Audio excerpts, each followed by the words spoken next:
नमस्कार दर्शकों, मैं हूं अर्जुन मिश्रा। आप देख रहे हैं विराट न्यूज 24 लाइव चैनल।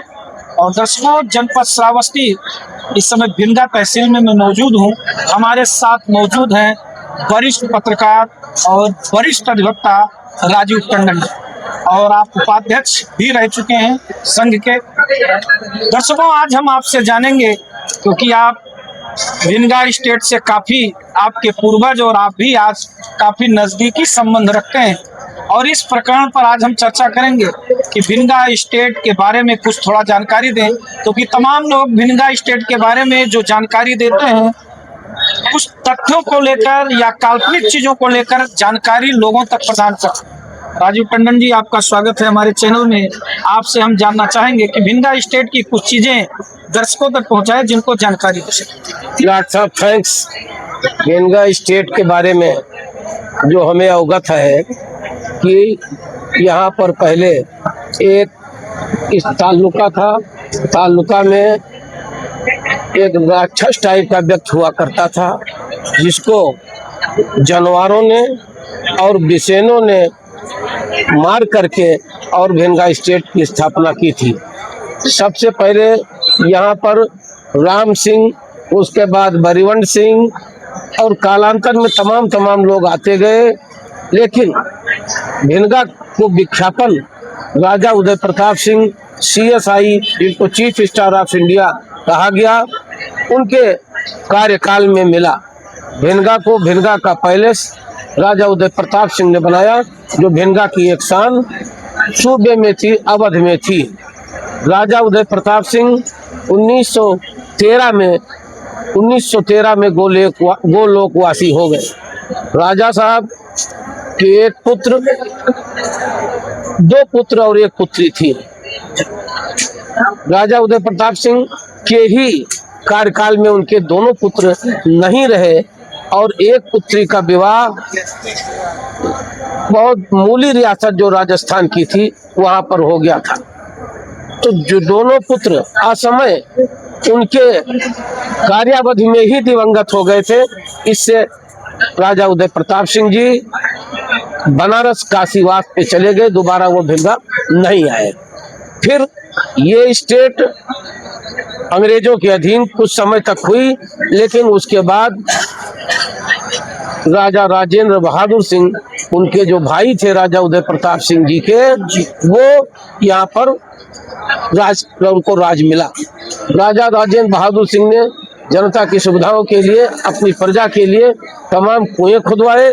तमाम उन्हीं के कार्यकाल से ही खेल को उन्होंने भारी प्रोत्साहन दिया।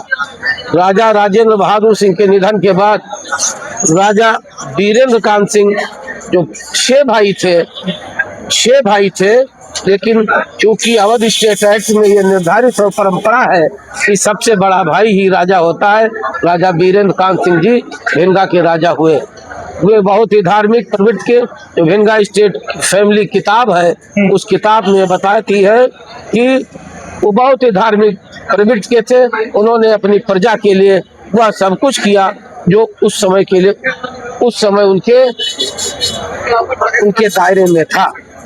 एक बात बीच में छूट जाती है कि राजा उदय प्रताप सिंह ने अपने कार्यकाल में KGMC लखनऊ, जो किंग जॉर्ज मेडिकल कॉलेज है उसको लखनऊ, महाराज सिंह इंटर कॉलेज बहराइच और कलकत्ता यूनिवर्सिटी समेत तमाम शिक्षा के कई शिक्षालयों को उन्होंने अपना योगदान प्रस्तुत किया था। और उसके बाद उनको उनके अच्छे कार्यों की वजह से CSI माने चीफ स्टार ऑफ इंडिया की उपाधि वायसराय के द्वारा दी गई थी। कहा तो यह जाता है कि वायसराय के बगल उनकी कुर्सी लगती थी, जबकि भिनगा बहुत छोटी रियासत हुआ करती थी। चरित्र उत्तम था, बेदाग था, इस नाते उनको वो सम्मान प्राप्त हुआ था, जो भिनगा के लिए गौरव की बात थी। और उन्होंने अपने कार्यकाल में राजा उदय प्रताप सिंह जी ने बनारस में UP कॉलेज, जो आज बोला जाता है UP कॉलेज, की स्थापना की थी।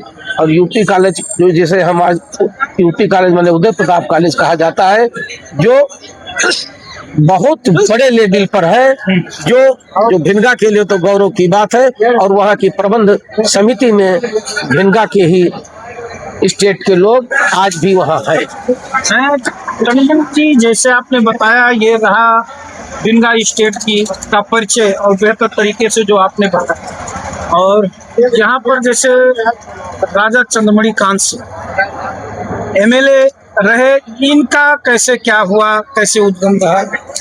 सवाल यहाँ ये है कि कुछ बात छूट गई थी। राजा वीरेंद्र कांत सिंह का भी निधन ऐसे हुआ कि उनके पुत्र युवराज अलक्षेन कांत सिंह का निधन एक गोली लगने से हुई, जो राजा वीरेंद्र कांत सिंह के कार्यकाल में हुआ था। युवराज साहब के निधन के बाद राजा वीरेंद्र कांत सिंह के दिल पर बहुत बुरा प्रभाव पड़ा और वो भी गोलोकवासी हो गए। फिर ये स्टेट कोर्ट ऑफ आर्ट्स में आई। कोर्ट ऑफ आर्ट्स में आने के बाद राजमाता जी के अंडर में ये स्टेट चलती रही, राजमाता जी के अंडर में। और उस समय के प्रबंधन का कार्य राजमाता जी के द्वारा किया जाता रहा और वह भी बहुत ही सुंदर तरीके से, बहुत ही प्रभावशाली तरीके से रियासत का प्रबंधन निश्चित हुआ। मुझे चूंकि इस वजह से ज्ञात है कि हमारे पिताजी सरकारी नौकरी छोड़कर राजमाता जी के कहने पर भिनगा में खजांची पद पर आसीन थे। क्योंकि हमारे ग्रैंडफादर जिनका नाम बिहारी लाल टंडन था, वह भी सन 26 से सन 54 तक यहाँ पर राज्य कोषाध्यक्ष थे। उसके पहले हमारे पर बाबा गोविंद प्रसाद टंडन, वह भी राज्य कोषाध्यक्ष थे। उसके पहले हमारे और पर बाबा के पिता श्री किशोर प्रसाद टंडन जी वहाँ पर राज्य कोषाध्यक्ष के पद पर थे। तो इन उपलब्ध ये हमारे नजर में ये खासियत इस बात की बढ़ती है कि राज्य कोषाध्यक्ष कोई लगातार एक बड़ी रियासत का काम किया हो, निश्चित तौर पर भरी ईमानदारी से काम किया रहा होगा। अब आपने राजा चंद्रमणि कांत, स्वर्गीय श्री चंद्रमणि कांत सिंह जी के बारे में जानकारी चाहिए। श्री चंद्रमणि कांत सिंह जी से हमारे कोई बहुत हमारा जाना ना उनके पास कम रहा, लेकिन वो एमएलए रहे। एमएलए होने के बाद जब वे बालिग हुए तब जिम्मेदारी उन्मूलन से राज्य खत्म हो चुका था, राज्य की व्यवस्थाएं, पुरानी परंपराएं सब समाप्त हो गई थी। फिर भी राजा चंद्रमणि कांत सिंह जनता में लोकप्रिय बने रहे और इसी पूर्वजों की लोकप्रियता और पूर्वजों के प्रताप के चलते वो यहाँ के विधायक भी होते रहे। और राजनीतिक स्थितियां ऐसी थी कि पंडित कृष्ण बहादुर मिश्रा जी का संरक्षण उन्हें प्राप्त हुआ और वो यहाँ पर 89 से लेकर के कई बार बाद में विधायक हुए। तो ऐसी दशा में अब भिनगा का विकास कैसे उद्गम होगा? क्योंकि भिनगा जैसे था वैसे ही लग रहा है। क्या आपको टंडन जी नहीं लग रहा है कि भिनगा जैसे था वैसे है? भिनगा में कई चीजों को लेकर तमाम यहाँ भिनगावासी उम्मीद करते रहते हैं। सरकारें आती जाती हैं, विधायक भी आते जाते हैं, सांसद भी आते जाते हैं, लेकिन विकास कैसे होगा? क्योंकि आप वरिष्ठ पत्रकार हैं और रह चुके हैं और अधिवक्ता भी हैं और काफी पॉलिटिशियन लोगों में आपकी नजदीकियां भी रही हैं। तो ऐसी दशा में आप भिनगा का विकास कैसे उद्गम होगा? क्योंकि कभी कभी आप भी जानते हैं कि जाम में आप भी फंसते हैं, तो 2-2 घंटे आप भी फंसे रहते हैं और तमाम लोग फंसे रहते हैं। तो ऐसी दशा में भिनगा का उत्थान, भिनगा का विकास कैसे हो सकता है?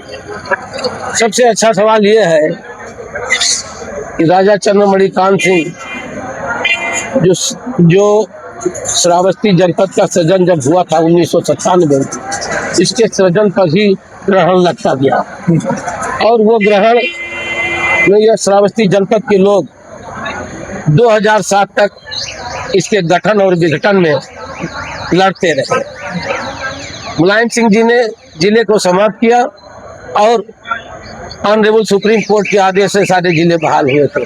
उसमें ये जिले, आपने एक बहुत महत्वपूर्ण पॉइंट रखा, शायद सबको नहीं पता है ये चीज, ये फिर से आपको बताना पड़ेगा क्योंकि आप पढ़ गए हैं चक्कर में।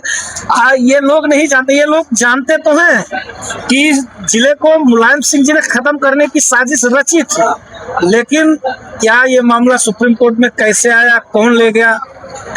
सच्चाई ये है कि वर्ष 1997 में जिले का गठन हुआ था। शुक्ला जी यहाँ पर जिला कलेक्टर बन के आए थे। जिले की प्रथम सीढ़ी थी। उसके बाद डॉक्टर जी.सी. पांडे आए थे। जी.सी. पांडे ने यहाँ के दिक्कतों को समझा। भाकला सेठ का उन्होंने ही प्रपोजल गवर्नमेंट ऑफ यूपी को भेजा था और सारा नक्शा उन्होंने गवर्नमेंट ऑफ यूपी को भेजा।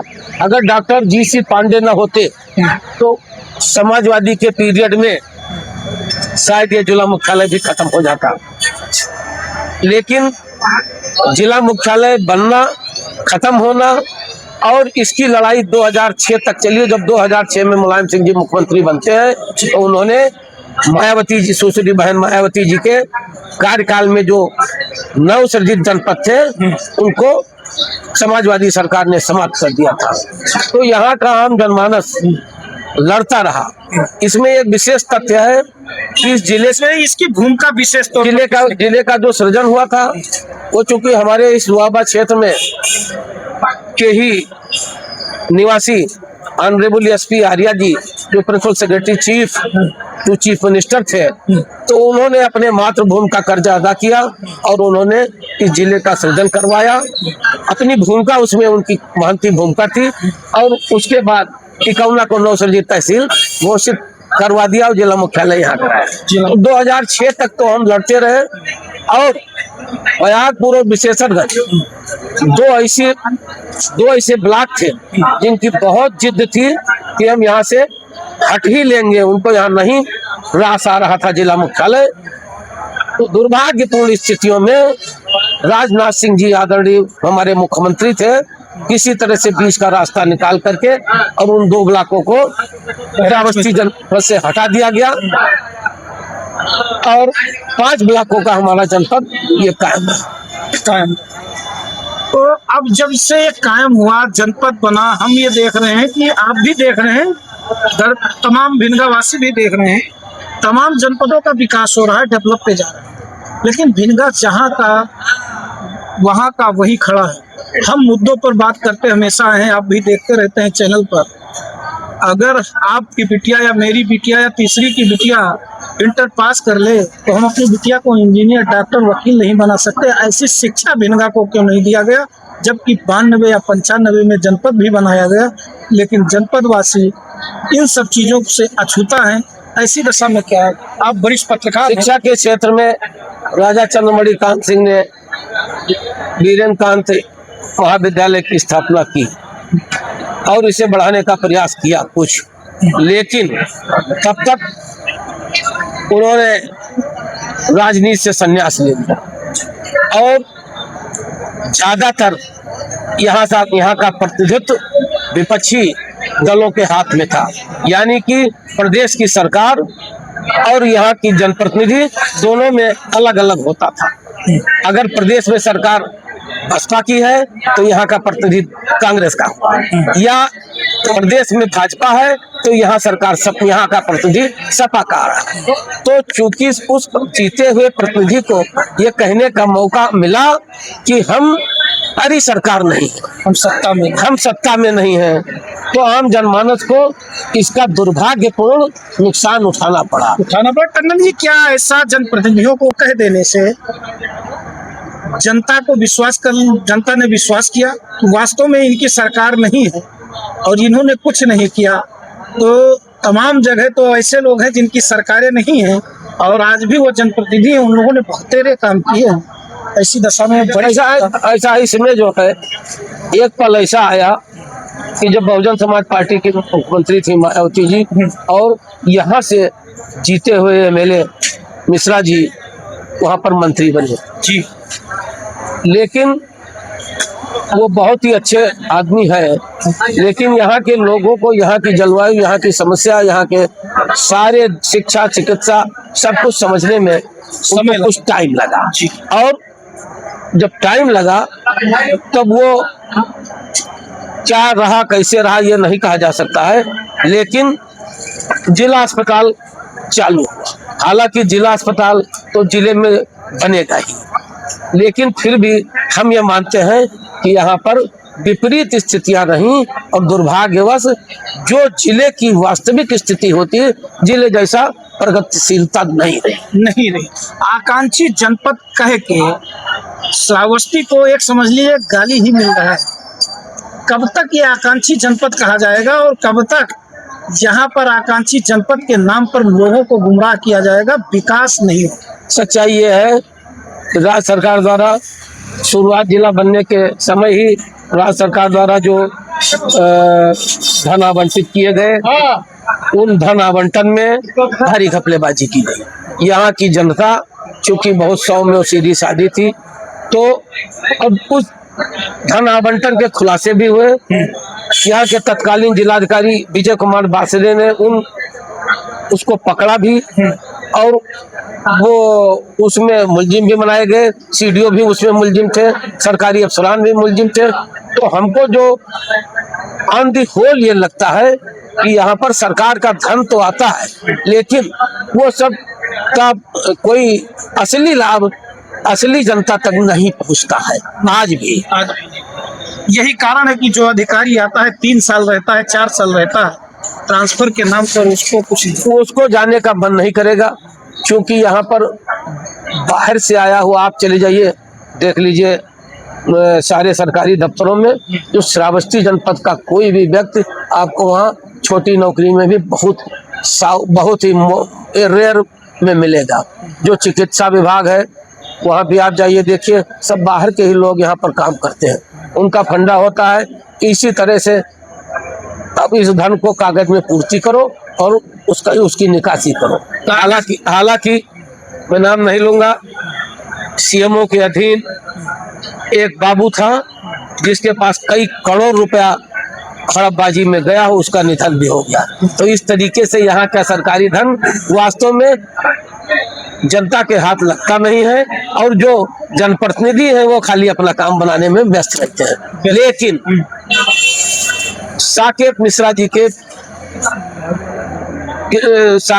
जी के विकासोन्मुख कार्य की प्रशंसा की जानी चाहिए। इस जिले में साक्षरता की दर कम है। जो जिले का कृषि विभाग है, एग्रीकल्चर डिपार्टमेंट है, उसकी महत्वपूर्ण भूमिका होती है। लेकिन दुर्भाग्य है कि अभी 2 महीना पहले जिला कृषि विभाग में एक पटल पर कार्य करने वाले को घूस लेते रंगे हाथ पकड़ा गया है। हाँ, पकड़ा है, खबर भी चली है, खबर भी चलाई है आप लोगों ने। एंटी करप्शन की टीम ने पकड़ा है और यहाँ का जो जिले का कृषि अधिकारी है वो पर बोरी पर बैग अपने ऊपर से लेता रहा है। वहाँ के जितने भी पटल प्रभारी है, यानी कि यहाँ पर कोई लाभ असली किसान को नहीं मिलता है, जिनको कहा गया है भारत की आत्मा किसान है। तो बहुत दुर्व्यवस्थित स्थिति है यहाँ के जो उपनिदेशक कृषि हैं। और इन लोगों की स्थिति ये है कि ये लोग शाम होते होते यहाँ से निकल लेते हैं, कोई रहता नहीं है। और जो ये कमाई का धंधा है इनका, वो यही के किसी होटल वाले से किसी के माध्यम से फोन से अपने घर भेजा करते हैं। आपने मुद्दा उठाया, जब किसानों की बात आई तो किसानों पर एक चर्चा हम और कर लेते हैं। किसानों को इस समय यूरिया की बड़ी किल्लत चल रही है, आप भी जानते होंगे। दूसरी चीज, यहाँ के कृषि अधिकारी कहते हैं कि किसानों का जो यूरिया था वो जनपद श्रावस्ती का पूरा हिस्सा खत्म हो चुका है, अब नहीं मिल पाएगा। तो वो यूरिया गया कहाँ टंडन जी? आखिर जो है इन सब चीजों, ये भ्रष्टाचार कैसे? सबसे अच्छी बात है ये जो जिला कृषि अधिकारी और उनके कारकुन है, ये जो एजेंसी है वहाँ पर 50 रुपया पर बैग इनका हिस्सा कट जाता है। और चूंकि यहाँ पर एजेंसी विकसित नहीं है और दूसरे जो लोग हैं उनके अधीन काम करने वाले, वो खाद बीज जो भी है जो लाइसेंस जारी करते हैं उसके बाद वसूली करते हैं। तो ये एक कोटरी है, एक 60 गांठ करके गिरोह है जो किसानों के नाम पर अपना पेट भरते हैं और कुछ बड़े लोगों को कुछ दे देते हैं। अब बात हम करते हैं 2027 का चुनाव आ रहा है, बस वह 6 महीने बीत जाएंगे, आप भी उसमें नारे लगाते हुए भीड़ में लोगों के बीच में चलते नजर आएंगे। क्या कैसे हो? तो वही चीजें हैं तो उसमें हम कई चीजों पर बात करेंगे। तो जैसे चुनाव जो आ रहा है, चुनाव में तमाम लोग लगे हो, लेकिन हम मुद्दे पर, आप वरिष्ठ पत्रकार भी हैं, आपसे जानेंगे कि आखिर तमाम लोग वोट तो मांगते हैं, विधायक भी बनते हैं, लेकिन भिनगा, हम बार बार पूछते हैं कि भिनगा जस का तस बनाओ। भिनगा में ना तो कोई, हम फिर कह रहे हैं, ना तो कोई अच्छी शिक्षा है। विद्यालय तो प्राइवेट तमाम खुले हुए हैं, लेकिन वही होड़ है कि जिसके पास पैसे हैं वो आ रहा है, वो भी नहीं आ पा रहा है क्योंकि अच्छे टीचर नहीं, और अच्छे टीचर न होने की वजह से पढ़ाइयों में भी काफी दिक्कतों का सामना करना पड़ रहा है। विद्यालय तो बहुत है भिनगा में, बात किया जाए इंटर कॉलेज की, डिग्री कॉलेज की, लेकिन वही पढ़ा रहे हैं, वही व्यवस्थापक हैं जिनको न तो कुछ आता है न कुछ जाता है शिक्षा से लेकर, और अच्छे अच्छे टीचिंग की बात भी नहीं की जाती। तो इस भिनगा का उद्धार और उत्थान की हम बात कर रहे हैं, बाईपास की बात कर रहे हैं, भिनगा की रोड की बात कर रहे हैं। घंटों घंटों जाम लगता है। ये मुद्दा क्या 2027 में जनता के बीच में जाने वाला है या जनता उठा? अगर विकास का रोड मैप देखा जाए या किसी जनप्रतिनिधि की मानसिकता विकास के सिलसिले में देखी जाए तो वो श्री साकेत जी की है। अब रहा शिक्षा की, तो यहाँ भी गुणवत्तापूर्ण शिक्षा का कोई भी ढंग से व्यवस्था नहीं, वो बाजारीकरण के ही शरण में है। बाजारीकरण का मतलब है शिक्षा एक उद्यम का रूप ले चुकी है, शिक्षालय एक उद्यम के रूप में है। यहाँ पर एक बड़ी खास जरूरत है शिक्षा और चिकित्सा। हमको लोगों को चिकित्सा के नाम पर तमाम अस्पताल खुले हैं, वहाँ पर गांव के भोले भाले लोगों को ठग लिया जाता है। और अभी पिछले दिनों की बात है कि गलत ऑपरेशन से एक व्यक्ति की मौत भी हुई है, दर्दनाक मौत हुई है, और वो अभी बाहर का अस्पताल था, बाहर का अस्पताल का जो संचालक था वो था। लेकिन यहाँ पर आप हॉस्पिटल चौराहे से, ईदगाह तिराहे से देखें तो बड़े अस्पताल और बड़े अस्पताल के बगल तक जो प्राइवेट अस्पताल खुले हैं, आखिर ये किसके सहमति से खुले हैं? आखिर कौन नहीं दे रहा है, कौन संरक्षण दे रहा है, या ये किस मानक को, कोई मानक को पूरा करते हैं? कोई भी स्वास्थ्य जो ये इनका है वो कोई मानक पूरा करता आपको नहीं मिलेगा। और इसका लिंक सीधे जिला चिकित्सालय से होता है और उनका लिंक सीधे वहाँ के दलालों से है, जिससे यहाँ की भोली भाली जनता परेशान हाल है। चलिए, ये बात तो विकास और मुद्दों की हुई। आखिरी में ये पूछना चाहेंगे कि भिनगा स्टेट कैसे बना और कैसे इसको लोगों ने चुना कि भिनगा एक अच्छी चीज है। कुछ लोग तो ले जाते हैं महाभारत के पुराणों में, जिसमें कहते हैं कि ये कभी भीम गांव से था, लेकिन कुछ लोग भिनगा भिनगा कहने लगे, तो उसी की वजह से क्या है इसके बारे में? हमारे दिवंगत पिताजी इस बात को बताया करते थे, उनको भी कहीं से जानकारी हुई होगी कि जब पांडवों का अज्ञातवास हुआ था, तो अज्ञातवास के समय एक भिनगा तहसील के पीछे एक स्थान है, सरवा माई का विख्यात स्थान है। जी जी। तो वहाँ पर सरवा नाम की एक ब्राह्मण रहती थी। उस दौर में एक यहाँ पर राक्षस हुआ करता था, उसको एक कबीले का एक आदमी रोज भोजन के लिए मिलता था।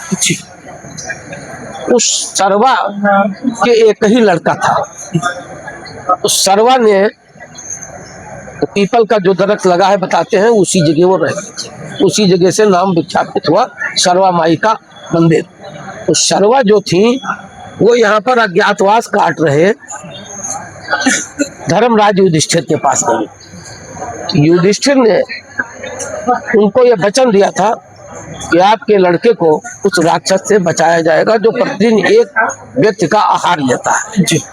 तो उन्होंने, धर्मराज युधिष्ठिर ने भीम को भेजा। लोगों की किंवदंती यह है कि कहीं पूरब के तरफ वो रहा करता था, बड़ा सा पेड़ लगा रहता था। तो जब वो उसका नंबर आया तो वो रोती हुई फिर भीम और पांडवों के पास गई। तो उसमें उस सर्वा ब्राह्मणी से, सर्वा महिला से धर्मराज युधिष्ठिर ने कहा कि जाओ भीम गा। मतलब उसका उस शब्दावली में यह अर्थ निकलता है, पुरानी बात है कि भीम गया उस राक्षस का वध करने के लिए, और उस राक्षस ने उस भीम ने उस राक्षस का वध किया कि भीमगा। उसका सांकेतिक अर्थ यह था कि भीम गया जो है उस राक्षस का वध करने के लिए। लोगों को यह किंवदंती है और सच्चाई भी है, ऐसा बताते हैं इतिहासकार, बताते हैं कि वो जब भीम गए उस राक्षस का जब वध किया तो जहाँ उसका वध करते समय उसकी गर्जना में टांग गिरा, उसका नाम टांग पसली पड़ गया। जहाँ उस गर्जना में मोड़ गिरा, कहाँ मोड़ गिर गया, जहाँ बिजली गई जहाँ तक तहाँ बिजलीपुर हो गया। इस तरीके से उनके अंगों के नाम पड़ते चले गए और लोगों ने राहत लिया। फिर उस स्थान पर जब पांडवों का अज्ञातवास खत्म हो गया तो धर्मराज युधिष्ठिर ने ही उस स्थान पर जो है पूजा स्थल की स्थापना की थी और सर्वा माई जो थी वो स्थान बोला जाने लगा सर्वा माई मंदिर। आज भी है और वो आज भी है। ये इसकी सत्यता है, इसकी सत्यता। तो दर्शकों, ये भिनगा की उत्पत्ति और भिनगा कैसे बना, जैसा कि मैं बार बार कहता आया हूँ, कहीं से हमें भी मिला कि कभी भीम गांव था। आज टंडन जी ने उसका खुलासा भी किया, इसका इतिहास है, तमाम इतिहासकारों ने भी बताया है, किंवदंती कथाओं में ये मिलता भी है। और जिन्हीं सब चीजों को देखते हुए भिनगा स्टेट और भिनगा का इतिहास रहा। टंडन जी, जैसे 2027 का भिनगा आपने बताया कि भीम गांव यानी भीम जी ने इसकी स्थापना की, इसका उद्धार किया राक्षस का वध करके, तो अब उसी प्रकार से कोई योद्धा 2027 में है जो पूरी तरह से भिनगा का विकास करेगा, तो कैसे हो सकता है? अब इसमें जितने भी लड़ने वाले लोग हैं सब लोग अपना अपना दावा कर रहे हैं, लेकिन जो राजनीतिक दल है उन राजनीतिक दलों को इस बात की समीक्षा करनी चाहिए कि शुचिता पूर्वक जनता में जो यहाँ की परिस्थितियां हैं, यानी कि बहराइच और गोंडा और बलरामपुर और कानपुर इलाहाबाद से श्रावस्ती जनपद की परिस्थितियां अलग है।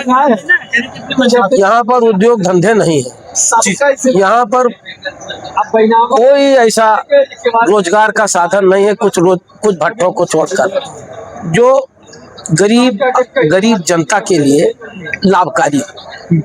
यहाँ पर कोई ऐसा शिक्षा का वो है नहीं जिससे बड़ी शिक्षा मिल सके, जो कि महिलाओं के लिए टेक्निकल शिक्षा के लिए बहुत ही संकट है। इन परिस्थितियों में राजनीतिक दलों को अगर वो ये निश्चय करें कि जीतने वाले को ही दिया जाएगा तो उसका तो अर्थ यह हो गया कि जात पात धर्म बिरादरी की गणित में कौन फिट है। लेकिन अगर विकास के तरफ सोच करके और योग्य व्यक्ति को दिया जाए, बोनाफाइड अगर आदमी वो है जो हमारी इन स्थितियों को असेंबली में ले जा करके रखे और वहां पर काम करे, तब जा करके यहाँ का विकास हो सकता है। ये राजनीतिक दलों के पाले में आप वरिष्ठ पत्रकार भी रह चुके नहीं हैं भी, जो है वरिष्ठ पत्रकार हैं इस समय, और जैसा कि आपसे ये राय लिया जाए, भिनगा विकास जो मुद्दे हैं, जिन मुद्दों पर आजकल हम चल रहे हैं, आप देख भी रहे हैं, शिक्षा की व्यवस्था बहुत ही गड़बड़। मैं बार बार कहता हूँ, स्कूल प्राइवेट है, सारे जो है प्राइवेटाइजेशन है, लेकिन जिस शिक्षा की बात योगी जी करते आ रहे हैं, जिस शिक्षा की बात मोदी जी करते आ रहे हैं, जिस शिक्षा की बात उनके जितने प्रतिनिधि हैं करते आ रहे हैं, क्या भिनगा सीधा आप भिनगा के चारों जिले देख लीजिए। बलरामपुर में 2 मिले हैं, बलरामपुर में अच्छे यूनिवर्सिटी हैं, अच्छे डिग्री कॉलेज हैं, वहाँ शिक्षा बलरामपुर दूर दूर से आते हैं। बहराइच में डिग्री कॉलेज है, अच्छे 4 मिले हैं। तो आखिर श्रावस्ती क्यों इस प्रकार से, भिनगा भी क्यों, और भिनगा के तमाम लोग यहाँ से चुने गए, तमाम प्रतिनिधि भी गए, क्यों ऐसा हम लोगों के साथ, हमारे भिनगा वासियों के साथ ऐसा खिलवाड़ किया? पंडित नारायण दत्त तिवारी के कार्यकाल में, आखिरी काल में भिनगा में चीनी मिल प्रस्तावित था, परंतु कार्यकाल चूंकि आगे बढ़ नहीं सका तो यहाँ चीनी मिल की स्थापना नहीं हो सकी। यहाँ पर रॉ मटेरियल फॉरेस्ट का सब कुछ होने के बावजूद भी यहाँ पर कोई देशलाई की फैक्ट्री नहीं है, उद्योग धंधे नहीं है, जीरो के बराबर है। सच्चाई तो यह है, शिक्षा का भी अगर आप सुदूरवर्ती गांव के लोगों की स्थिति देखें तो आज भी शिक्षा की यहाँ कोई व्यवस्था नहीं है। खुद हमारी बेटी बहराइच सेवरडे में पढ़ती है और आज के दौर में जो कंप्यूटरीकृत दौर है, जिसे आधुनिक दौर भी कहा जा सकता है, AI का जमाना। हाँ, तो उसमें तकनीकी शिक्षा की विशेष महंती आवश्यकता है। आप बहुत ही सीधी शिक्षा ले रहे हैं और टेक्निकल शिक्षा आपके पास नहीं है तो आपके लिए आज का दौर सही नहीं बैठता, मिसफिट बैठता है। तो सबसे पहले यहाँ तकनीकी शिक्षा की तकनीकी शिक्षा की जबरदस्त आवश्यकता है। इस बारे में हमने 2-3 MLAs का यहाँ और सबसे यह आह्वान किया था, कुछ बड़े लोगों से भी आह्वान किया था कि सबके साथ आप तकनीकी शिक्षा का प्रबंधन यहाँ सुनिश्चित करें, लेकिन तथापि किन्हीं परिस्थितियों में वो अभी तक नहीं दिखाई। जो भी जनप्रतिनिधिगण बड़े लोग जिनसे हमारा संवाद है उनसे हम ये बराबर कहते हैं कि यहाँ पर तकनीकी शिक्षा और हाई लेवल पर शिक्षा जैसे कि फार्मेसी की शिक्षा या सब कुछ हो सकती है वो नहीं है। तो इसका मूल कारण हमारी असहजता है और हम जागृत नहीं। श्रावस्ती में बस अड्डे बना दिए और तमाम सरकारें आई गई, लेकिन श्रावस्ती डिपो गायब। सच्चाई ये है कि भिनगा जो मुख्यालय है इसका रोडवेज डिपो उद्घाटन तो बड़े जोर शोर से हुआ, परंतु वहाँ की स्थिति अत्यंत दयनीय है। हमने इस संदर्भ में निगम के एक ऑफिसर से संपर्क किया कि यहाँ पर क्रमवार बसें क्यों नहीं चलती हैं जैसा कि बहराइच डिपो से चलती है। तो उन्होंने ये बताया क्रमवार न चलने का कारण आमदनी निगम को नहीं होती है और खर्च ज़्यादा होता है। तो हमने कहा ये थोड़े ही दिनों में कैसे आप जान गए? ये तो जब आपका निगम बसों को तरीके से क्रमवार यहाँ निकालेगा तो अपने आप जो है चलने लगेगा। लेकिन हमको लगता है कि जनप्रतिनिधियों की इसमें भारी शिथिलता है। आप देखिए कि जो हवाई जहाज अड्डा है, हवाई जहाज अड्डे की स्थिति से आप खुद परिचित होंगे। तो हवाई जहाज पर तो कोई सामान्य जन आदमी चलता नहीं है, लेकिन जो रोडवेज का अड्डा है उसको आपके माध्यम से, आपके चैनल के माध्यम से हम यहाँ के जिलाधिकारी महोदय का अभिनंदन करते हुए उनसे हम ये मांग करते हैं कि यहाँ के रोडवेज अड्डे को विकसित किया जाए। क्योंकि उस पर जनप्रतिनिधिगण ध्यान नहीं दे रहे हैं तो रोडवेज अड्डा न्याय जरूरी है, उसमें कम से कम 10 बसें चलाई जाए। 10 बजे चलाई जाए, वो भी श्रावस्ती डिपो के नाम से चलाई जाए। बहराइच डिपो क्यों घूम रहा है यहाँ? वो असल में बहराइच के हमारे बगल के जो मिनिस्टर सपा के कार्यकाल में थे तो वो परिवहन मंत्री थे, तो उन्हीं के टाइम से वो बहराइच से चलती हैं, लेकिन उसको श्रावस्ती डिपो लिखा जाना चाहिए। और जब श्रावस्ती डिपो करके बसें चलेंगी तो निश्चित रूप से बस अड्डा जिला मुख्यालय पर कामयाब होगा। बलरामपुर डिपो आप ले लीजिए, नया जिला सिद्धार्थनगर डिपो आप नया जिला, आप अम्बेडकर डिपो नया जिला बहराइच, आप जो है श्रावस्ती डिपो क्यों गायब कर दिया आपने? इसके लिए शुक्ला जी जो तत्कालीन जिलाधिकारी थे, निखिल चंद शुक्ला जी आदरणीय, उन्होंने कई बार लिखा पढ़ी हाई लेवल तक किया, लेकिन एक संयोग दिखाई है पड़ रहा है।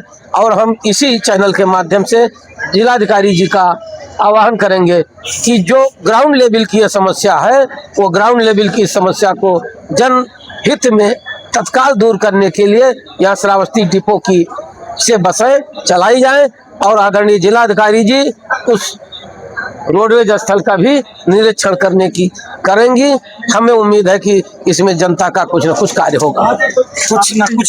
तो दर्शकों अभी के लिए समय ज़्यादा हो गया, आपने समय दिया टंडन जी, बहुत बहुत आपका आभार है।